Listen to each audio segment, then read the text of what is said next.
Tony Domenico, Executive Director of the Urban Development Institute of Australia in Victoria.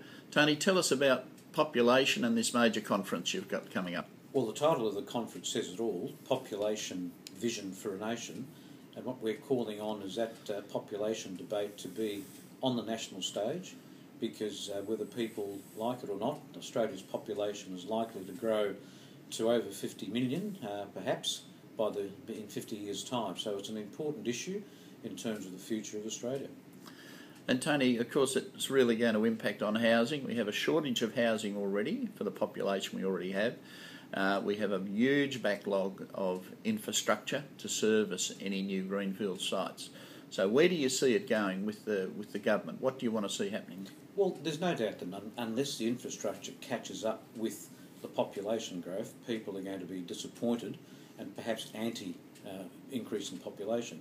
So we've got a backlog, as you've said, in infrastructure, we've got a backlog in housing, and we've got the situation where the housing and development industry is about 12% of the economy. So it's an important industry, and it's an important issue that we all need to talk about.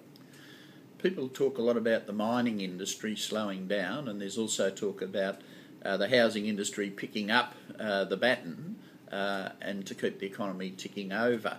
But there'll need to be a lot of action from government at all levels. Yeah, there does. There's a Treasury paper came out a couple of weeks ago that said that the housing industry is perhaps going to be relied upon for Australia's future economic growth. That's true. But we need to work closely, in other words, federal, state and local government in unison, notwithstanding political differences, to make sure that we maintain the infrastructure that's needed and the housing that's needed to cater for the increase in population. There's also a lot of discussion about affordability, Tony, on a $200,000 block of land. What sort of tax would come out of that? Well, about $40,000 at least out of the $200,000 goes to taxes. So what we need to debate is where is that money that's being collected being expended. I think we ought to look in smart ways of building infrastructure bonds, and also governments getting rid of this notion of not wanting to borrow money. Governments are able to borrow money at the cheapest rates ever nowadays. Surely now's a good time to start borrowing and building the infrastructure that we're going to require for the future population growth. If we don't fix up this backlog of the infrastructure, where will that leave the industry on greenfield sites, especially the fringe suburbs? Well, we're seeing some councils now refusing to give permits until infrastructure is built. So the big debate is who should be paying for that infrastructure. And what we're suggesting is it's a community problem. It's not just a problem for the first or second home buyer, because they're the people that are least likely to be able to afford to pay for the infrastructure that's needed. How would the infrastructure bond work? Infrastructure bonds would work in the same way as they did many, many years ago, where when the sewage came to a suburb in Victoria at least, the people in the municipality paid for that via their rating system incrementally over a period of time. So in other words, people knew exactly what they needed to pay for, and the governments and local councils could collect it incrementally through the rating system, is one example. That's a sort of system that works in other places of the world. No reason why it can't work here in Australia. Do you think the fact that all of that tax has to be paid up front is really the major block to housing affordability in Australia? There is no doubt that that's the case. So once again, we've got some superannuation funds, for example, with an immense amount of money available. Surely there's a way of governments of all political persuasions, state, federal and local, can get together to make sure that we think of new and diverse ways of paying for infrastructure.